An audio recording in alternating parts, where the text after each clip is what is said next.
ProDesign merupakan salah satu toko furniture lokal ternama di Indonesia. Pabriknya terletak di Kabupaten Gresik, Jawa Timur, dan kantornya berada di Surabaya. Ini adalah kali pertama aku berbelanja di ProDesign. Aku membeli lemari baju sliding door Vega 120 dengan kode VGS-WDSL 120 FNGL. Dengan tampilan dalam seperti ini.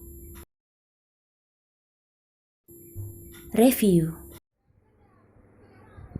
Ini aku shoot bagian samping dan depan dari lemarinya. Mohon tidak fokus ke bojel-bojelnya ya, karena nanti bakal aku jelaskan di belakang.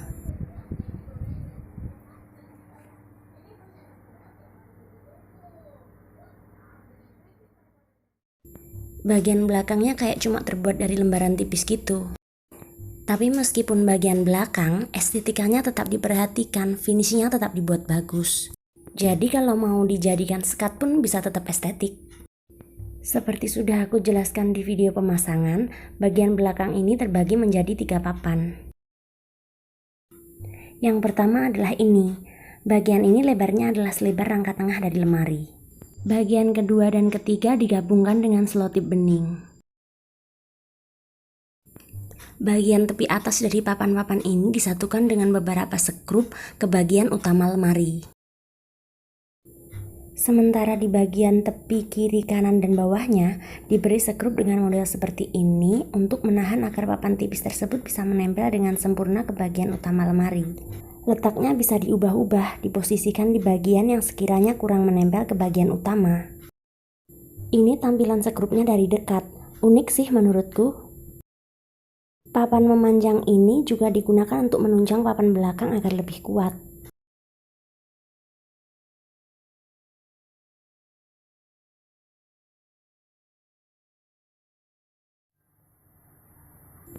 Tampilan dari depannya adalah seperti ini.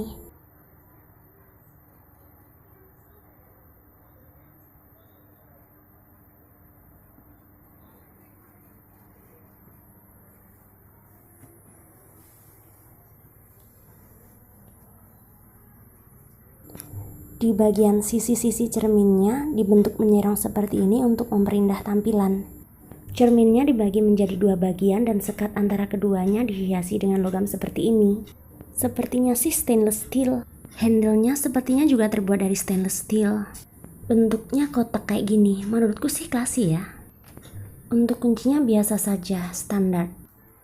Pintu yang kanan yang gak bercermin diberi aksen logam yang sama kayak di bagian cermin. Yang tadi aku bilang sepertinya terbuat dari stainless steel itu loh.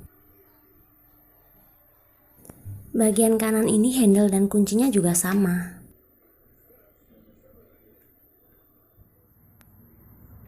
Penampakan bagian dalam sebelah kirinya adalah seperti ini. Ada gantungan baju yang sepertinya juga terbuat dari stainless steel. Ini bagian yang diselotip dilihat dari dalam ya. Tampak normal-normal saja sih. Diraba pun juga terasa lurus-lurus saja. Lalu ada satu ambalan yang letaknya dekat ke lantai bawah. Ini tampilan lantai bawah dan bagian ambalan jika dilihat dari bawah. Sementara ini adalah rel untuk masing-masing pintu.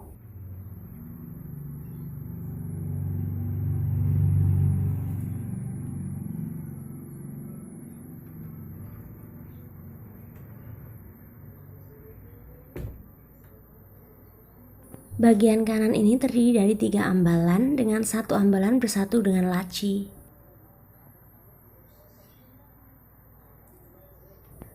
Jadi ambalannya ditopang oleh semacam sekrup, modelnya seperti ini. Totalnya ada 3 pilihan ketinggian ambalan. Selain yang di tengah, ada lubang lain di bawah dan di atas ambalan untuk mengubah ketinggian. Ini adalah kondisi sebelum ambalannya dipasang ya. Kalau mau mengubah ketinggian ambalan, sekrupnya ini tinggal dicabut aja dan dipindahkan.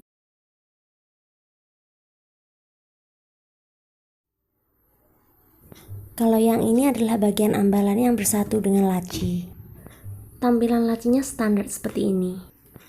Digunakan rel seperti ini ya, jadi laci tetap bisa lurus saat dibuka.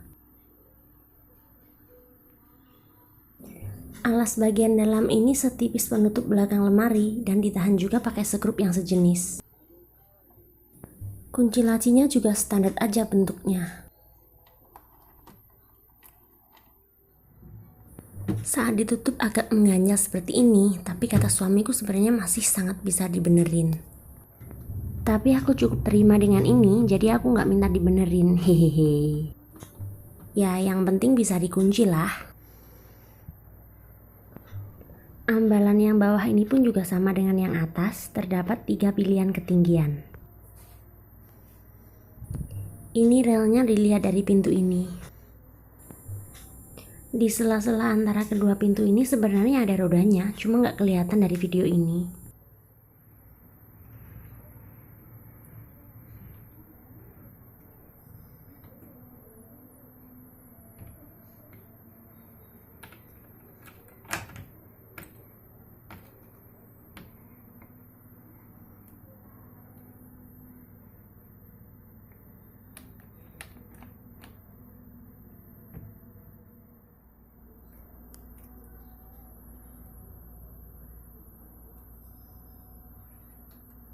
Model kunci di kedua pintunya seperti ini.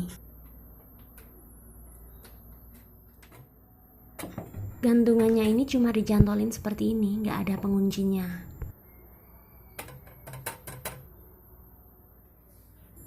Model bagian bawahnya seperti ini. Bagian dalam di balik papan ini ada rongganya. Jaraknya segini ya antara lantai dan papan bawah lemari. Jadi papan bawah lemari nggak mepet sama lantai sehingga nggak rawan jamuran. Ini juga dilengkapi dengan kaki-kaki seperti ini sehingga mudah digeser. Aku aja geser sendiri kuat loh. Ini bagian bawah pintu, ada roda-rodanya yang terhubung dengan rel.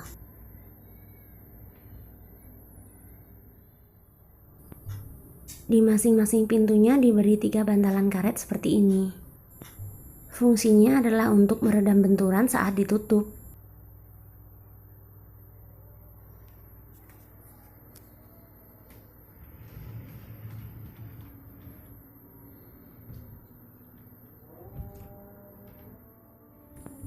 Hasil jadi lemarinya sangat kokoh ya. Rangka luarnya aku goyang-goyangan seperti tadi, hampir-hampir nggak ada gerakan. Dan yang bocel-bocel di awal tadi adalah lapisan pembungkusnya yang sudah sobek seperti ini. Untuk menghasilkan tampilan glossy, kertas ini harus dihilangkan semuanya. Meskipun agak susah, tapi proses ini cukup satisfying. Bagian mengkilapnya udah kelihatan kan?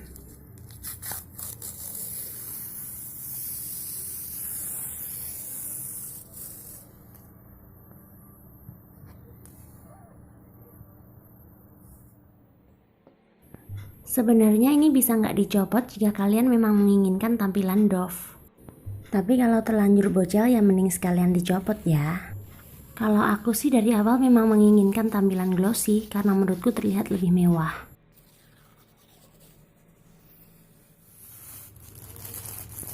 Bahan kertas pelapisnya seperti ini.